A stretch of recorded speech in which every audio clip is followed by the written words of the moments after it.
he was drowning. He drowned, and he was placed on life support, and they called on Cardinal Pell to perform a miracle and intercede for their son's life. And because he had visited Arizona in 2021, so their family had contact with Cardinal Pell, like my family. I don't know about you, but I knew he was special when I met him, okay?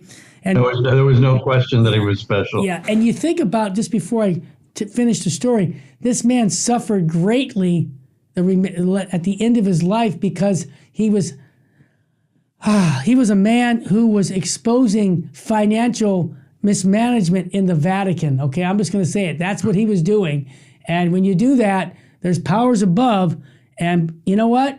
He went to prison falsely, okay, on some other charges. And I'm going to be honest with you, Father. I read the memoirs that Ignatius Press published. Nobody came to his rescue from the Vatican. They said nothing. No, they didn't want to. They wanted. What did they used to say with doctors who made mistakes during operations? Yeah, that's right. They wanted to bury the mistakes. That's right. They just, right? That's it. Well, this is the same thing there. And they turned him over. You know, the thing was that Cardinal Pell was betrayed by his very own. Yes.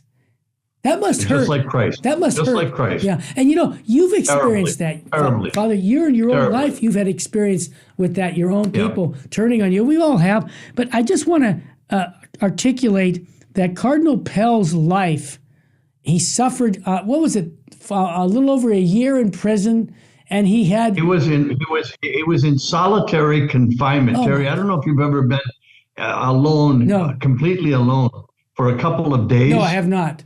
It's something to endure, being completely alone, no one to speak with. I see. He was put in solitary confinement for 1 year. Wow. For a crime he never committed. Right. As a matter of fact, the very charge was ludicrous. Yes. It was ludicrous. It was insane to begin with. And he suffered that, went through all of that, and came out.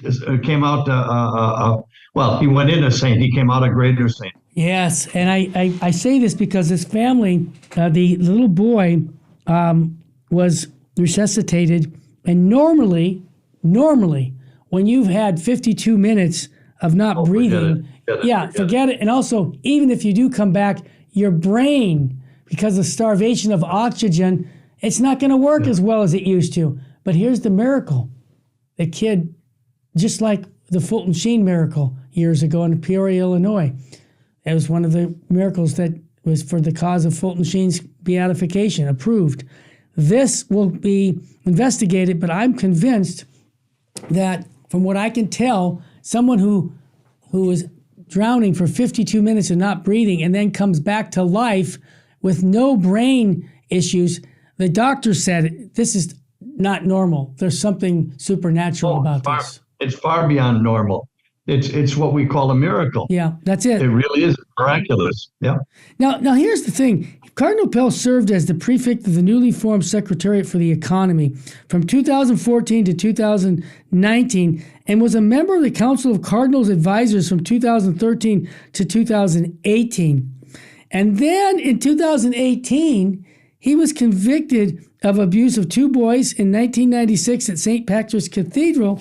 But like you said, it was found out that it was just a bogus. It was false. Even Terry, if you want to get rid of someone, yes. What did just a minute? What did the senator from New York say? I wish I could remember that. Schumann. Schumann's a bad dude, man. He is a bad. But what did he say?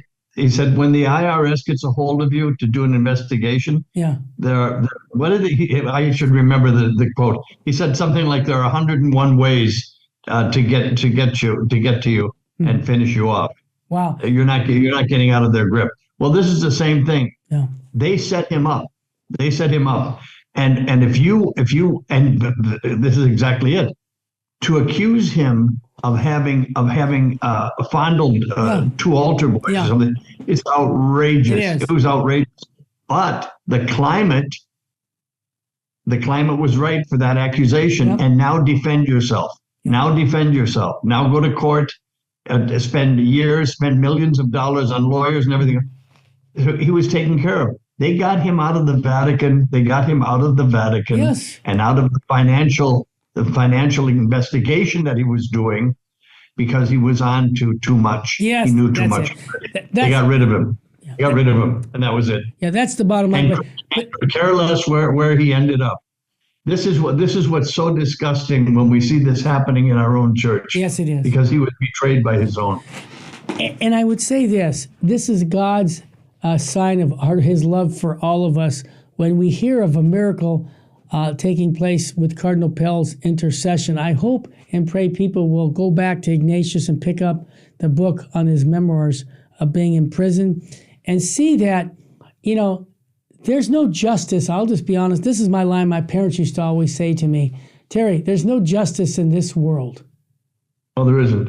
And I used to say, well, what do you mean? And even people, Terry, who think they're getting justice. Yeah. For example, take the case of a murder. Okay. All right. Yeah.